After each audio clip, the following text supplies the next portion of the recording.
మీరు 44 ఇయర్స్ ఇప్పటికీ కంప్లీట్ అయ్యి రాజకీయ ప్రస్థానం ఇది మొదలయ్యి ఈ 44 ఇయర్స్ లో మీరు ఫస్ట్ స్టార్ట్ చేసింది కాంగ్రెస్ పార్టీ తోటి రాజకీయం. అలాంటిది కాంగ్రెస్ పార్టీని వదిలేసి బీఆర్ఎస్ లో చేరడానికి ప్రముఖంగా మిమ్మల్ని బాగా కలిచివేసిన సందర్భం ఏంటి? ఎందుకని బీఆర్ఎస్ లో జాయిన్ అవ్వాల్సింది వచ్చింది సార్? ఓకే, నేను ఒక వాక్యంలో నా గురించి మీకు తెలియజేయాలంటే, ఈ మధ్యనే అనంతపూర్ డిస్ట్రిక్ట్ హిందూపూర్ నుంచి ఓ మీడియా మిత్రుడు కలిశాడు ఢిల్లీలో.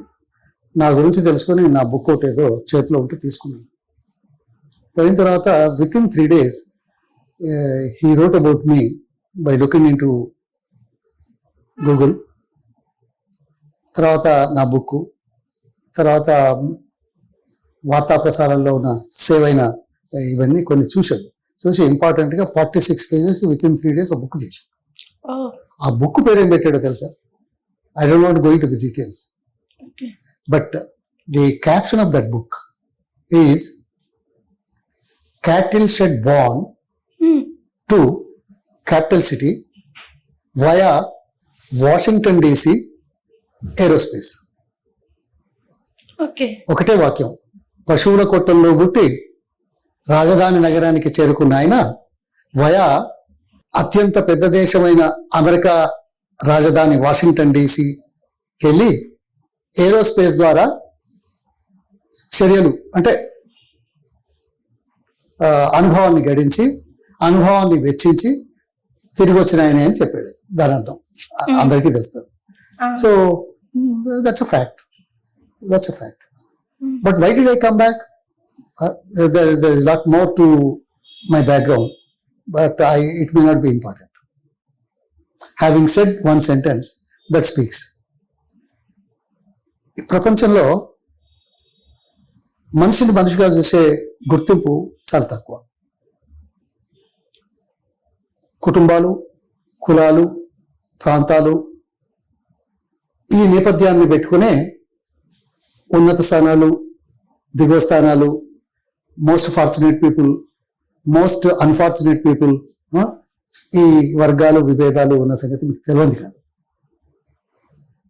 I belong to that deprived section. Society used to Gayle చేసేది. ఎందుకంటే సామాజిక కోణం ఒకటి, డబ్బు లేకపోవడం రెండొకటి, విద్య లేకపోతే ఆయనతో కూడా ఉండదు. అయితే విద్యా విత్తం లేకపోతే ఈ సమాజం గుర్తించదు. సామాజిక కోణంకి వచ్చిన ఆయన ఇంకొక వాక్యం చెప్పాలి. నేను కొద్దిగా నాకంటే పెద్దవాళ్ళతో తిరిగి చదువుకున్న వాళ్ళు ఇది అది చేస్తున్నప్పుడు ఎస్ఏ రైటింగ్ కాంపిటీషన్స్, ఎలక్యూషన్స్లో నేను ఫస్ట్ వచ్చేవాడిని, ఫస్ట్ సెకండ్. చూసి సామాజిక కోణంలో ముందున్న కొంతమంది పెద్ద మనుషులు గ్రామంలో, ఏందిరా ఈ లచ్చుంగాడేమో బాగా ఎగురుతాండు అన్నారు. లచ్చుంగాడు ఎగురుతున్నాడు రా అని మాట, కమ్యూనికేషన్ బిట్వీన్ పీపుల్. ఎప్పుడైతే నేను ఇంజనీరింగ్ అడ్మిషన్ సంపాదించుకోగలిగానో, ఇంకా ఈ లక్ష్మయ్య ఇంజనీరింగ్ కూడా చదువుతాడు ఎట్నా, 63 ఇది 37-24 సంవత్సరాల కింద, అంతే కదా.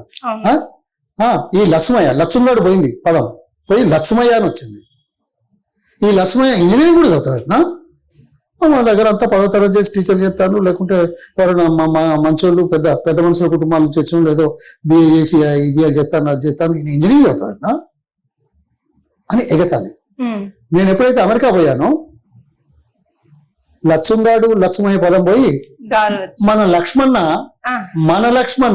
ఊళ్ళే మన లక్ష్మణ మూడోసారి అంటున్నా. లక్ష్మంగాడు లక్ష్మయ్య అన్న వాళ్ళు మన లక్ష్మణ ఎప్పుడు వస్తాడు, మాకేం తెస్తాడు. ఇది సమాజంలో సామాజిక కోణంలో వస్తున్న మార్పులు అన్నాను. అవసరం కోసం, అవకాశం కోసం, సమానమని భావించకపోయినా స్వలాభం కోసం, పేరు కోసం పలానా వాళ్ళతోటి పక్కన ఉంటే పేరు కూడా వస్తుంది కదా. అంతే కదా, మీరు ఎందుకు నన్ను ఇంటర్వ్యూ చేస్తున్నారు? నేను రాజకీయంగా ఈ స్థాయికి వచ్చినాం 42 సంవత్సరాల తర్వాత అనే దాంతోటే కదా. అది కనుక లేకపోతే మీరు నేను కలిసేవాళ్ళం, నా గురించి మీరు ఆలోచించేవాళ్ళ కాదు కదా. Naturally, exactly, very realistic you know నా భావం చెప్పేది. అలా వచ్చాం. సో వచ్చిన తర్వాత